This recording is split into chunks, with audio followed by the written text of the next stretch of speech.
Good evening and welcome to tonight's study on the Gospel according to John. Let's invite the Lord to be with us. Lord, I thank you for the Holy Spirit and pray that you would guide us as we study. Let us learn to be more like the one that you sent, like Jesus. In the name of Jesus, amen. Okay, I am going to start a little bit off the topic and kind of lead into it, but first, just a quick note. I was looking through Twitter today.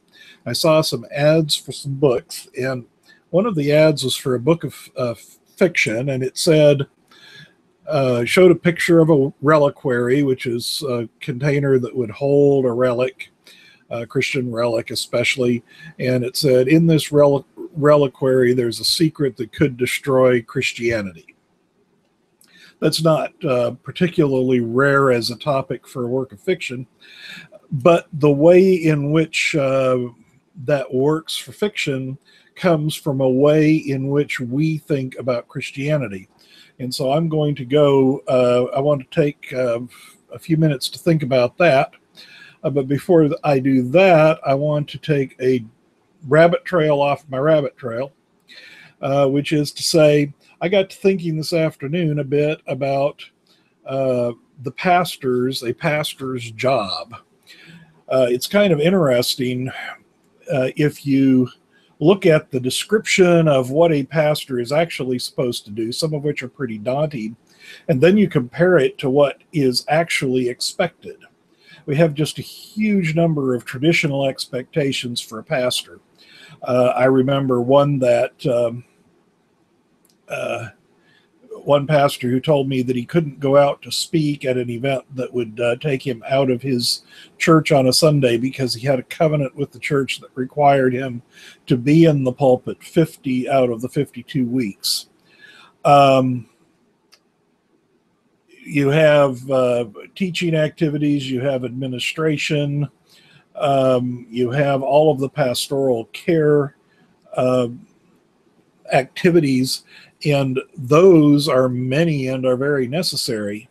And as I was doing it, the thing that brought it up is a couple of times, most of the time, I'm a kind of person who likes to get to talking about something like the Gospel of John, especially about biblical studies. I really love doing it. And but a couple of times since I've started this, I've actually felt in the afternoon like, okay, tonight I'd like to say, let's cancel. We'll go ahead and move on to something else. Now, it's been a kind of discipline for me, spiritual discipline probably, to carry on with these on a weekly basis and to study something that is not, in the core of my own academic experience. But when I was thinking about that, I also thought about how does a pastor have the kind of inspiration to present a strong message, especially if you're in a 20-minute homily, for example, every Sunday. There have to be those Sundays when you go, I'm not feeling like this is something that I really want to do. And sometimes the message is going to fall flat. And of course, then the congregants are wondering what's wrong with our pastor. He's not preaching as good of a message. I especially have sympathy with those who do have 20-minute homilies, because in case you haven't guessed, if you watch these hour-long, I find it harder to put my material into a short period of time than to open up and ramble a bit when I have a bit more time. And so there's a certain energy in that. And of course, whether you're a pastor, whether you're a member of a congregation, perhaps the thing to think about is how should the role or function of the pastor, especially what we would call a professional pastor, the pastor who's there called to the church, paid to do the job, how should that change to be more realistic and quite honestly, to get more ministry done, because in the average church, uh, most people are unaware of how much the pastor is doing, and at the same time, they are very few of the members are actually doing the ministry of the church. And so there is so much more that the church could accomplish as a true community, as opposed to as a group of people who hire somebody to do ministry. Hire somebody to lead, yes, hire somebody to teach. I think it is, I'm not one of those who rejects the idea of a pastor being paid. That's not what I'm talking about. What I'm talking about is paying a pastor to do a reasonable job, something that he or she can actually accomplish, and then expanding the ministry, the work of service, much more into the community. And I think that if we read, and this does come back to the Gospel of John, even though I called it a rabbit trail, if we believe in that kind of community of faith that's brought together by those who have looked to the one that Christ sent, those who are here to be part of his family. Family is a metaphor that John uses a great deal, that we need to look at how more of us, many more of us, can be involved and active, and that the church as a body, the church as a community, impacts the community around them, and not just a small percentage or a single individual or a group of paid staff. Essentially, we've got that backwards, I think. And in that, the pastor is to lead us, guide us in doing ministry, teach us how to do ministry, and then the whole church does this work of service. Going back to John's foot washing, that's how you ought to wash one another's feet.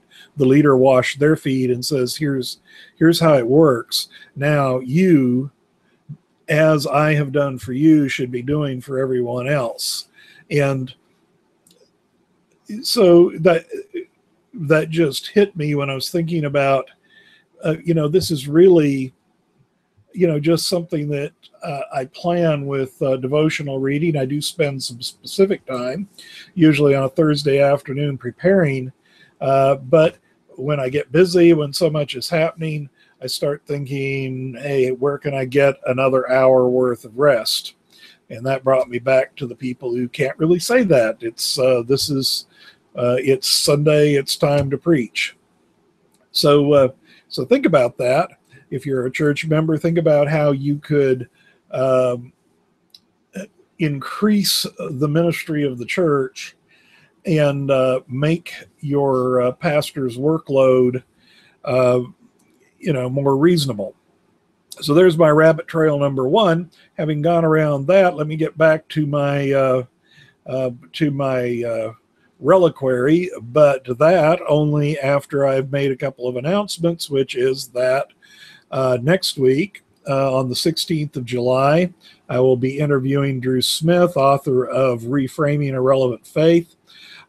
Drew also did his doctoral dissertation on the Gospel according to Mark at the University of Edinburgh. He's going to be answering some questions about how you do biblical theology. Again, we're going to talk some of those nuts and bolts with a professional, somebody who studied that specifically, but also look a little bit at comparison between the theology of the Gospel according to Mark and the Gospel according to John.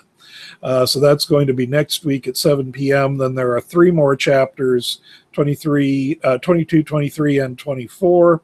And finally, on August the 10th, we'll have a closing interview with Dr. Weiss, the author of the book that I'm using, Meditations on According to John. Then on August 17th, I'll be beginning the study of eschatology mapping out some of the terminology and ideas so that we have a bit of a framework to use as we go into some books, especially Daniel, Revelation, but also looking at passages in Ezekiel, Zechariah, and several other passages in Scripture. That'll start on August 17th. So that's the future schedule. Now back to my reliquary. Actually, I don't have one, but that's so common with fiction books because so many Christians wonder what would happen if we made one discovery. Let us say the one I believe probably, maybe 10, 12 years ago, somebody asked me at church if somebody found the bones of Jesus, what would that do to my faith? Now, of course, the interesting question is, how likely would this actually be? But since we've had things like the James ossuary and all of the controversy that surrounds that, perhaps people feel it more likely that somebody might find the bones and they might say, these are the bones of Jesus. If they have the bones of Jesus, could Jesus have been raised from the dead? And I've been asked many times by people, what about biblical archaeology? Is there something, waiting around the corner that's going to shatter your faith because some particular item of faith has been found? Now, I think that whole line of thinking and the popularity of even of that kind of fiction, although some of it can be pretty good, fiction in its own right, but some of the fiction is pretty bad. I've read some books that, as far as I can tell, if they didn't purport to talk about some secret, that might happen, that might shatter the foundations of Christianity, literarily the book wouldn't stand on its own. And I think that's a very weak basis, a very weak foundation for one's faith, where one little thing is going to, change everything. And amongst, there's many things to say about that. The first is that generally archaeology and historical study doesn't work in that way. You very rarely find one single item that overturns everything. Normally you find an item that, you can find items, or you have a dig, find a site or something of that nature, or a document that changes the way we think about many different things. But then it also takes decades as people work in what exactly does that mean? What exactly does that mean about history? So this in the first place represents a misunderstanding of the way history is carried out. But then I would say something about the way history is carried out that I think many people don't understand, and it gets them into trouble. And that is history, or any kind of historical study. And this applies to something like geology, paleontology. When we're studying things that happened in the past, you don't operate on the basis of proving that certain things took place, or you generally, in many cases, you will come very close to disproving that certain things took place. But everything is a matter of probability. What is the most likely explanation for a certain set of facts? And so the first thing is that history is always our understanding of. History, of course, is whatever it was. The events are what, they happened as they did. But our understanding is a constantly shifting edifice. So if our faith is based on a detailed set of historical facts, then we're dealing with some serious questions of understanding, and we do have the possibility that as knowledge shifts, so is our faith going to shift. And this is one reason why I would say that you have a combination. History is not itself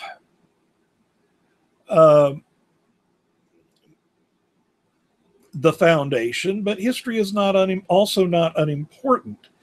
At the same time, your own experience. Now, many theologians are leery of experience because experience is so subjective. But our understanding of history is also subjective in many ways. And our understanding of anything is, in a sense, subjective, because it is I who look at the data, it is I who make the decision as to how exactly this best fits together. And so we have this, and so our faith, and this is where I see the generations of the faith. I referred in an interview, I was interviewing somebody else, but I referred to Psalm 78. The first 8 verses of Psalm 78 are somewhat thematic for me because they talk about, they lay out 4 generations, telling your children and their children and their children and their children the things that have happened in their own life. It is important to me, for example, to hear the stories of the faith of my father and my mother, not just, as the song goes, faith of our fathers, but faith of specifically my father, faith of the generation before mine. It's not that I don't think that the older faith is important. It's that the older faith has to lead through to the current faith as we tell the story. They can tell the story of how they understood these older events and then bring them into connection with the stories of their own life. So if I go through Hebrews 11, I feel that I end up there, and then I can say, by faith, Dr. Ray Neufeld, my father, went to these various places, and served people that he'd never met before.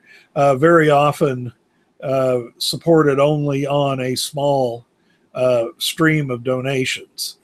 By faith, my mother, Myrtle Blaby Neufeld, went to become a nurse and went out and served. And so it's not just by faith Abraham, by faith all of these various patriarchs that come through. It's not just that they did it by faith, it's that also that the stream continues down to me. So it's not throw away history and replace it with the experience of yesterday. It's look through the experience of yesterday back into history, realizing that you live built on that kind of history. So it's a both thing. Now that leads me to the story that we're studying today, which is the raising of Lazarus. It may not surprise very many people to find that in picking up the commentaries, you tend to find that the first several pages of discussion of John chapter 11, John chapter 11 has the raising of Lazarus, deal with two groups of issues. Did this story happen at all? Was it historical? Is it plausible to think of this as, let's say, a parable, for example, illustrating that Jesus, teaching that Jesus is the resurrection and the life? On the other hand, is it possible for one to believe that this is a story that actually took place? And that's one group of issues. The second group of issues is, did the story happen more or less like it was? Who are the people? You get all of these details. And what we would like to do, many of us now in the 21st century, is find, the absolute truth. we would like to find, I guess, the video evidence, and of course, video evidence has to go with enough evidence that it isn't faked video evidence, that Lazarus actually came out of the tomb alive after having been dead for 4 days. My problem with all of this is a couple of things. First, as I mentioned, historical study is a study of probabilities. If I come in with a belief that the miraculous is not possible, there's a very simple answer. Lazarus didn't rise from the dead because dead people don't come back to life after they've been in the tomb for 4 days. That comes up with, it's a very straightforward answer. And having observed for many years and hearing stories for many years that people do not, in fact, come back from the dead after 4 days, it is indeed quite possible that I could follow that. So that would make it very simple. However, the reverse doesn't come out quite as clear cut, because if I say miracles are possible, I believe that God acts in history. And the bottom line here is, yeah, I believe that God acts in history. And so the question that I come at this with is, no, of course, we can ask, did God act in history in this particular occasion? There may be stories told in the Bible that were not intended as historical stories, and even if they include miracles, fiction can include miracles as well. So simply saying, I believe that miracles can take place, doesn't say I believe that miracle story actually happened. Let's take the book of Jonah, for example. It actually makes relatively little difference whether you believe that a great fish could swallow somebody for have them inside for 3 days, spit them up on land, and they come out surviving. Well, it doesn't really matter that much to the story whether you believe that's fiction or not, because in the end, the story is going to come to the conclusion in Jonah chapter 4, where it says Jonah was unhappy because God was merciful to all these wicked people. Now, since we live in a world full of people that some of us think ought to be, some of us think ought to have, shall we say, very negative things done to them, it is not at all surprising that Jonah came to that particular position. You can believe or not believe the miracle and hear the message of the story. When we come back here into John chapter 11, we make a further point. It's very difficult from a purely historical point of view to say a miracle is the most logical explanation for the evidence that I have in front of me. And that is simply because even though I believe that miracles happen, I believe, first of all, without God, the miracle is impossible. That's very hard for me to distinguish from everything else, because I believe that without God, there is nothing. So that could be a bit of a problem. But apparently miraculous events are, in fact, historically rare, even if you accept all the ones that are proposed. So it's hard to propose a miracle as the most probable solution. It's interesting that all of the arguments are, how could this gospel use this story if it did not in fact happen? I would change that question to, how could they use this story if writer and audience did not at least believe that the story happened? And I think we have very, very little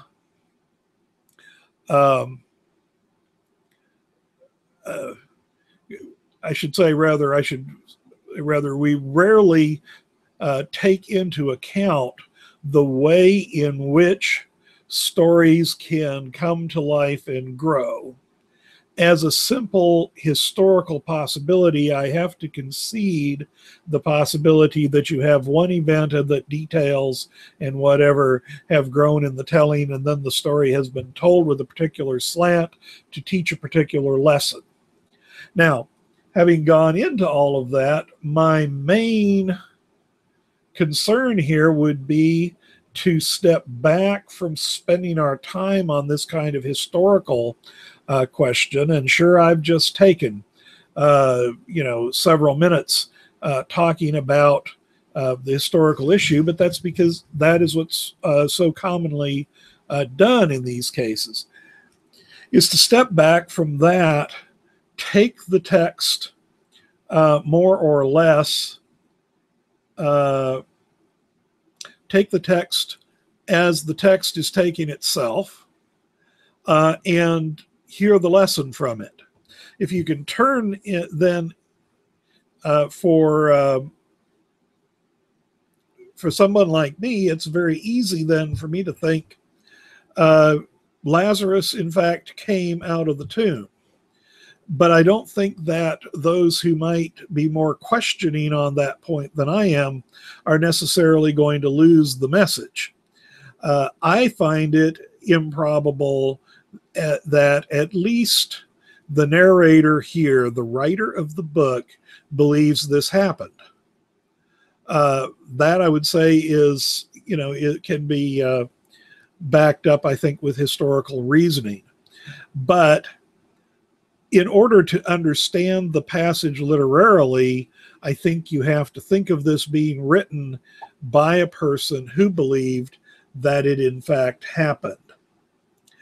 Okay, I want to mention that I do have the Q&A app active if anybody wants to comment or ask questions. That was all I was going to say about the historical line, and simply my request then would be that we read the story. We read the story as a narration of events, as opposed to an invention. And I would say from the historical point of view, I'd have to say that it is unlikely that the story was a conscious invention, if we're talking simply from the historical point of view. So having said that, I want to look, and I'm led by the way Dr. Weiss approached the material here myself, that you start out, he's talking about the first act, which is you have Lazarus, Mary, and Martha. And I can't help but mention in here the very interesting factor that in chapter 11, it's mentioned that, this is in verse 2, that Mary was the one who poured this unguent on the feet of Jesus and wiped them with her hair. The reason that's very interesting to notice is that it is not, in fact, until chapter 12 that the incident takes place. So it's an interesting point in the way that the author is thinking about his material, that he may not be as interested in the chronological sense, but it really fits strongly with the way John reads like a single picture. If you think artistically, it's almost, you have to go through it, learn the vocabulary, learn how it looks at things, and then even the chronology and the way the stories are put together does the same thing. It has an almost, in some ways, a kind of timeless sense about it. But here they find that Lazarus is sick, and they send a message to Jesus. Now, Jesus has left Judea, and the reason is that people are trying to kill him. Of course, now people have been trying to kill him all the way through, and we have this constant refrain in the Gospel of John of his hour hasn't come. This matter of the hour, and we've talked about it in previous lessons, that this is a very critical thing in the Gospel according to John, is that things happen at their appointed time. Now, so here we find Jesus out of town. They find out that that Lazarus is ill, and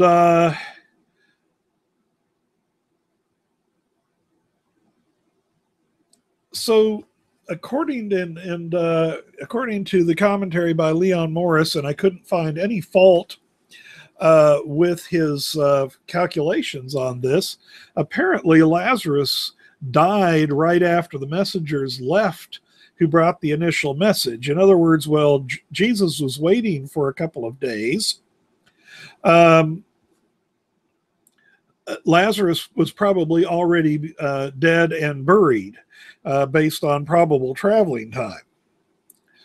So Jesus had already said this sickness is not one that'll lead to death, but it's so that it's for the glory of God, so that the Son of God might be glorified in it. Then it reemphasizes that Jesus loved Martha and her sister, which would be Mary and Lazarus.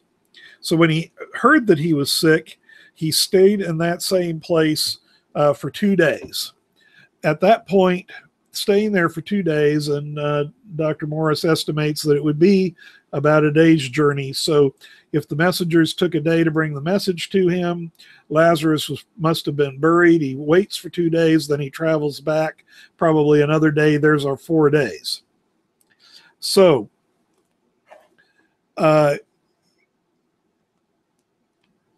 Jesus waits 2 days and then decides to go. Then after that, he says to his disciples, let's go back to Judea. Now, his disciples, this is verse 8, are not so excited about this idea, and that is because they say that the Jews, and remember the quotation marks that Dr. Weiss uses on that through the Gospel of John, are waiting to stone him if he goes there. And Jesus says, aren't there 12 hours in the day? If somebody walks around in the day, he's not going to stumble because he sees the light of this world. But if somebody walks around in the night, he's going to stumble because the light is not, and it puts it in him. It's very clear that this is talking the light in the person as opposed to the day. And that's an interesting twist, because as Jesus is coming through, he's talking to his disciples. He says, he said these things, and after this, he says to his disciples, Lazarus, our friend, is sleeping, but I'm going to go so that I can awaken him out of sleep. The disciples, of course, are somewhat surprised by this, because they say, look, if he's sleeping, he's going to get better. Then Jesus said to them plainly, he tells them plainly, Lazarus has died, or Lazarus is dead. And I rejoice for your sake, so that you can believe. Now, here's the interesting thing, and Dr. Weiss brings this out. As a matter of fact, as I was reading, I went and tweeted it out. He says, you have the light during the day, during the night you don't have the light. But if we go back to the prologue of John, who is the light? Well, it's the one who was sent. That life was the light. And so what Dr. Weiss points out there in this case, and what Jesus is saying to the disciples through that little twist where it says he doesn't have the light in him as opposed to in it in the night, which would be different. What Jesus is saying to them here is that as long as they have Jesus with them, it's time that they can act. No matter how dark it seems around you, even if it seems like night around you, you can have the light in you, Jesus with you. And if you carry this message then into the passage, especially 14 through 17, but as we're moving right into that section where Jesus makes those final statements and says, I may be leaving, but the Comforter is going to come, and so you're going to be my presence in the world. You're going to, in effect, have me with you. So the light will be with you all the time. And so that's kind of the first act here. It ends with Thomas making the interesting comment, let's go and die with him. Because Thomas at that point doesn't get the message that I'm with you, the light will be with you.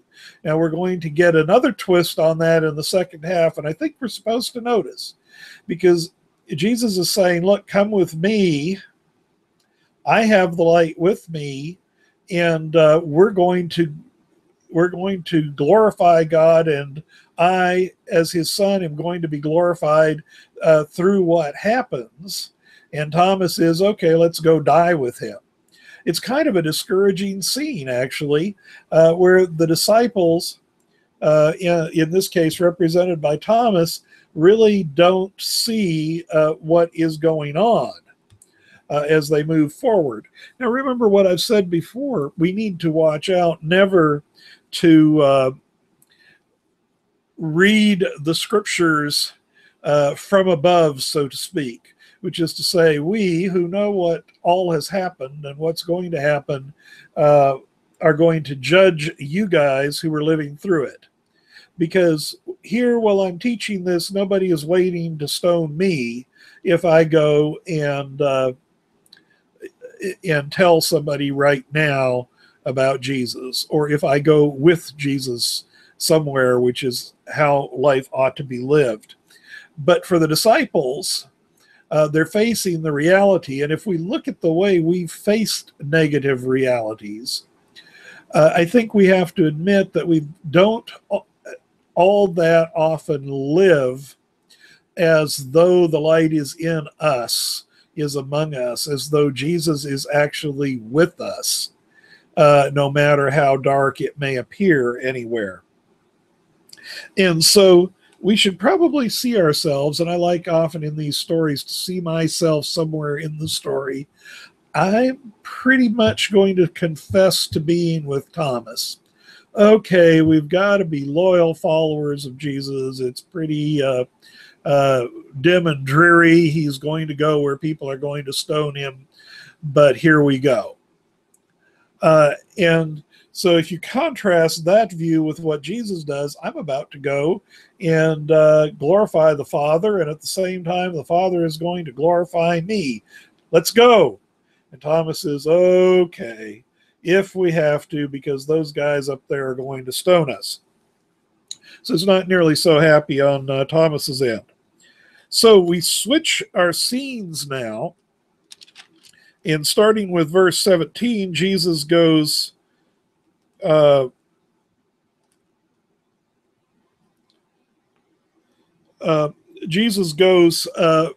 to Bethany, and of course when he gets to Bethany, he finds that Lazarus has been in the tomb 4 days.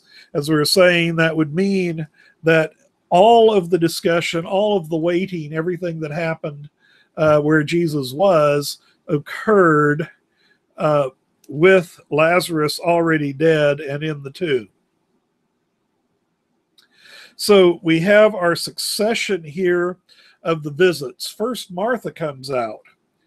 And it's interesting, Martha actually expresses some pretty strong faith.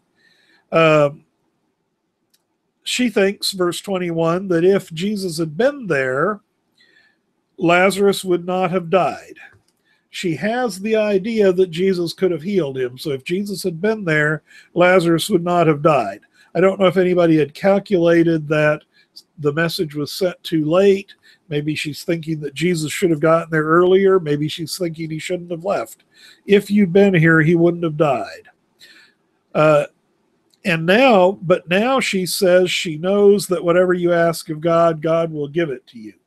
That is a real stab on her part and an expression of faith. That is within the context of the story, that she's thinking Jesus might, just might, have something he can do about this. Then Jesus tells her, verse 23, your brother will be raised. She says, and this is where, you retreat. It's very interesting. Sometimes our response to current responsibilities, current problems, current potentialities is to retreat into eschatology. I'm going to carry this over when we talk about eschatology.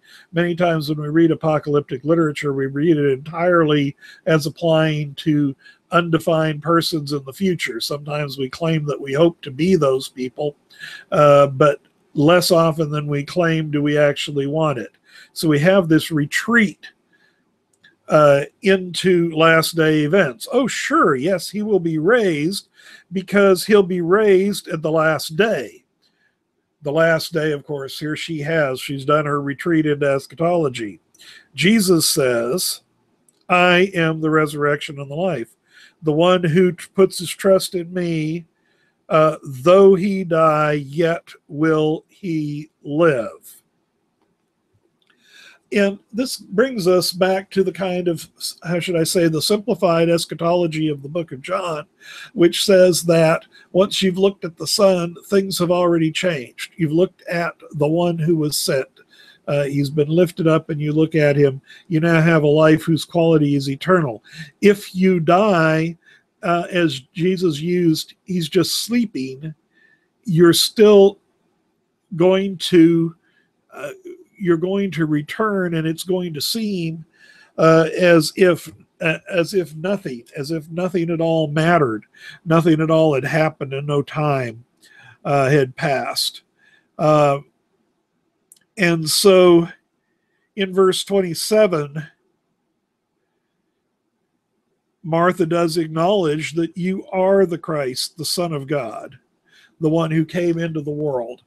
She comes just short of acknowledging what it is that Jesus is trying to say and Jesus is trying to teach in this particular place when he says, I am the resurrection and the life. That life is eternal and death is conquered in the presence of Jesus. But she comes really close. She is taking a more cheery attitude than Thomas did when he said, let's go with him and die. And now I want you to take, because you end that, Dr. Weiss treats this as acts. See, the end of the first act is Thomas saying, let's go with him and die. Now you come here into the second where Martha is about to leave, and it's, I am the resurrection and the life.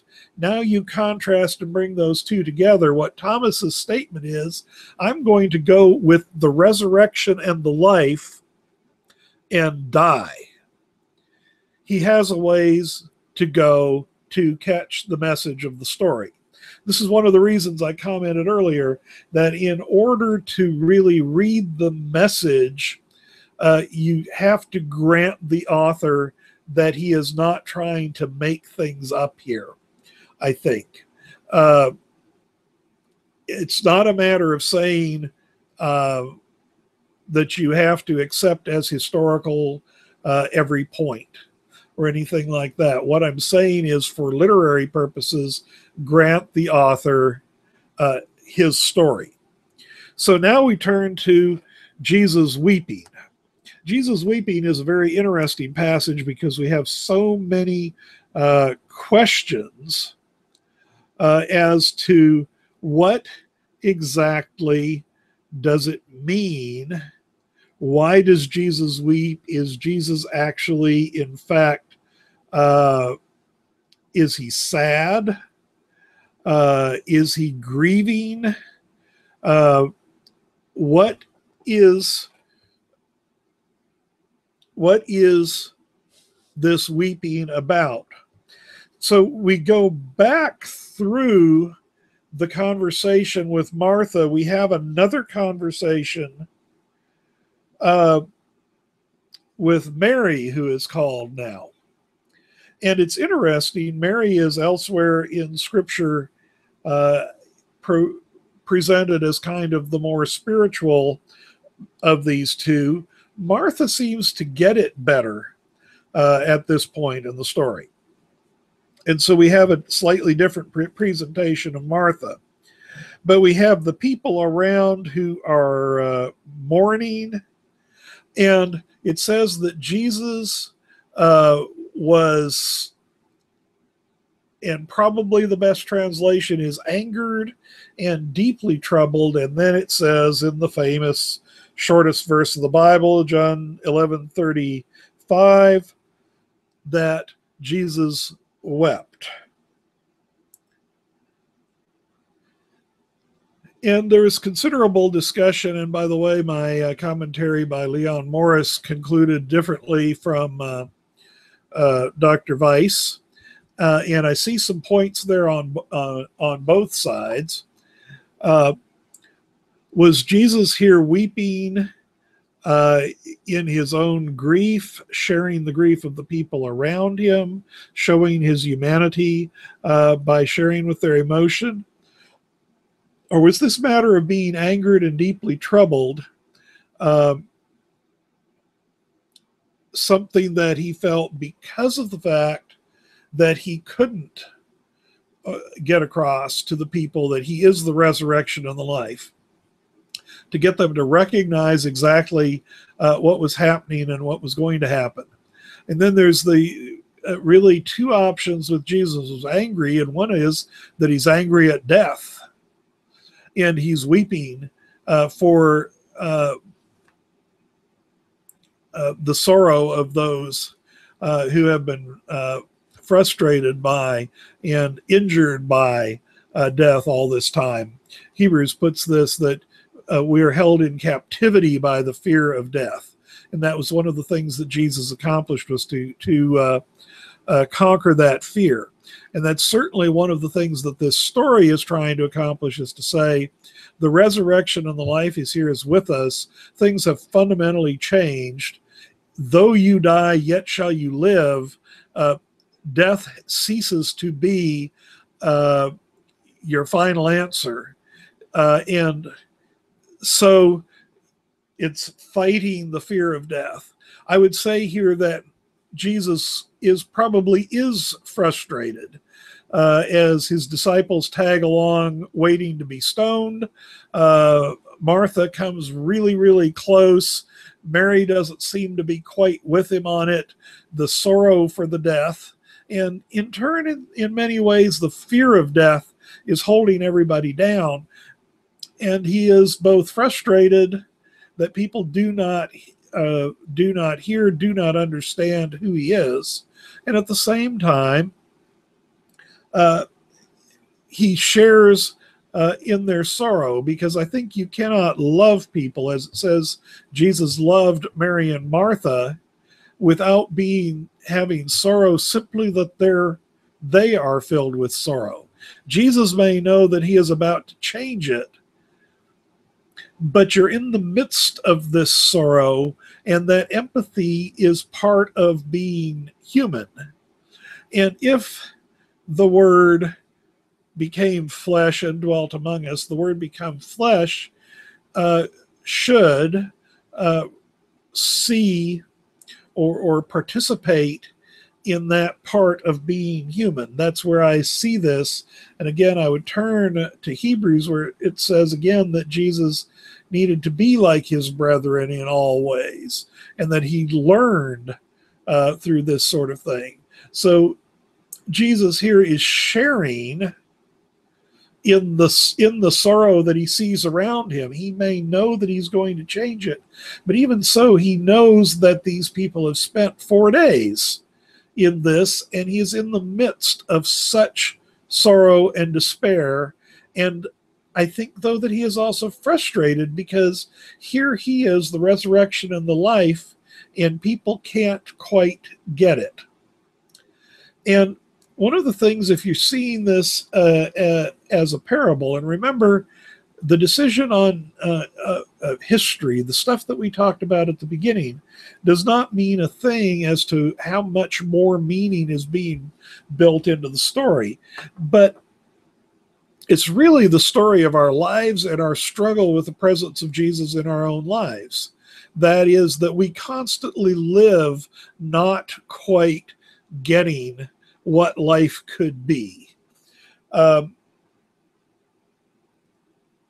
We're concerned sometimes about the sharing of the gospel. We talk salvation, who is saved and who is not. I think that we probably should turn a little bit aside from that and talk about the comfort and the peace and the joy of living life with Jesus. That the reason to share Jesus with somebody else is less the fire insurance policy and more enabling the joy that can come from that kind of life. If we believe, as it has in John chapter 3, that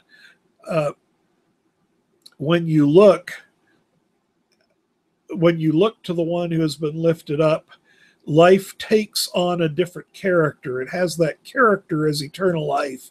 You begin to taste the eternal life now, which will be yours in some future time. But in that future time, the whole idea of future and past time is going to be at least different, and at most completely irrelevant.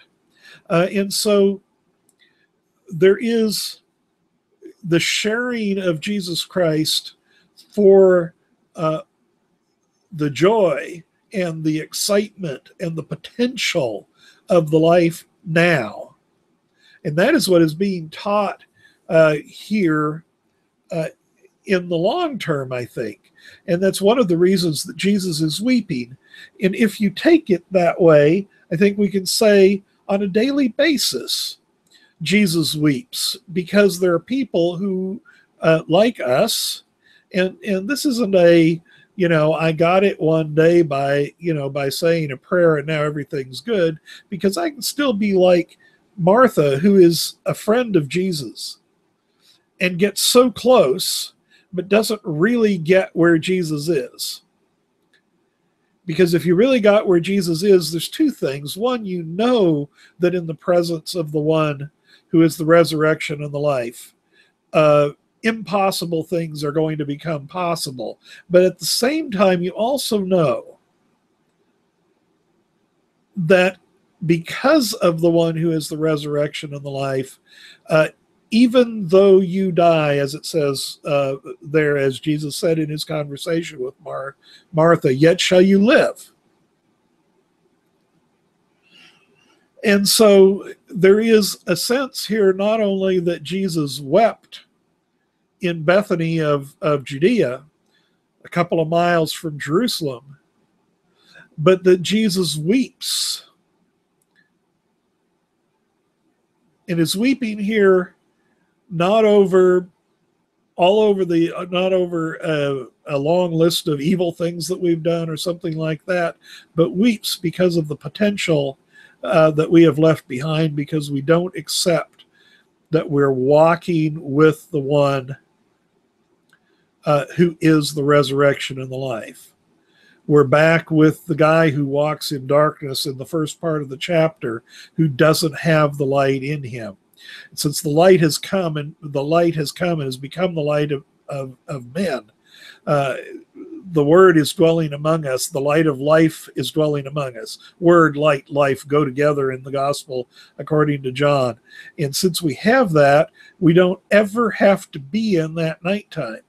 If you're looking for the point when he says, I've got to work while it's day, if you're looking for the point when the night that is coming actually comes, it doesn't. That's one of the ironies of John. If you are letting the light that Jesus is, if you're letting his light be in you, then the light is in you and you never have to stumble around in the dark.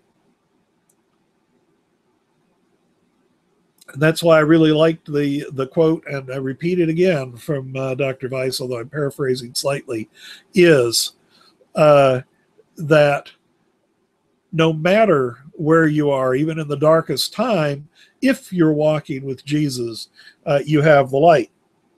So Jesus weeps, and I think he weeps for all of the above reasons that we have, and then he asks to be taken to where Lazarus is.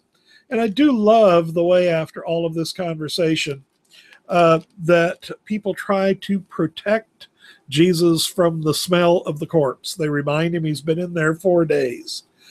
Clearly, they're thinking this poor guy who just wandered into town thinks we buried him yesterday and wants to see the body. But it doesn't work that way. And so here's where we end up in the demonstration and telling the people what is going on, what it really means to have the resurrection and the life with you. And you have this scene where Jesus says, Lazarus, come forth. And Lazarus, who has been there for 4 days, comes out. And what it is, I've left myself no time with all of my early rabbit trails to talk about how this was, but it was clearly considered that by the 4th day, the soul had headed off to where it was going, and there was nothing there. This was an act that said, I, Jesus, am in charge of all of this stuff. And of course, I can't help, as I always do, to refer to the book of Hebrews, where it says that, he conquered death, the one that had held us all in bondage. And you see that from the disciples and Thomas, who are going to die with Jesus, from Martha, who is, there'll be a resurrection sometime, but that isn't doing me any good, to Mary, who is surrounded by the mourners, and come there and say, yes, the resurrection and the life, Jesus has this covered. And so he comes out bound with the grave clothes, and they're told to let him go, that the life has returned, because in the presence of the resurrection and the life, death was unable to stand up. And as I'm running out of time here, let me just add this. This fits in with the theme in the Gospel of John that presents people with these points where you have to choose, where, how could I say, glory impinges on your life, and you're either going to like it or you're going to set it aside. You like it or you don't. That's how we get to the judgment. Jesus isn't here to judge, but when he comes in, you're going to judge yourself, because you're either going to appreciate it or not. And so we have that same reaction, where there are many who believe and many who don't believe, and the ones who don't believe, they're the ones begin to plot the death of Jesus, which, of course, as we start into John chapter 12, 13, and so on, we're leading directly into the Passion Week and the death of Jesus.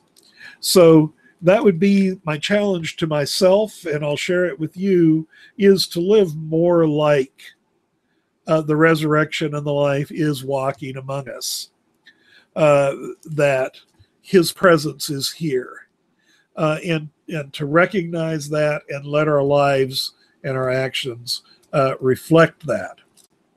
Before I close, let me again remind you, next week, the 16th, I'll be interviewing Drew Smith, author of Reframing a Relevant Faith, scholar especially of the Gospel according to Mark, and we'll be talking biblical theology and comparing the theologies of Mark and John.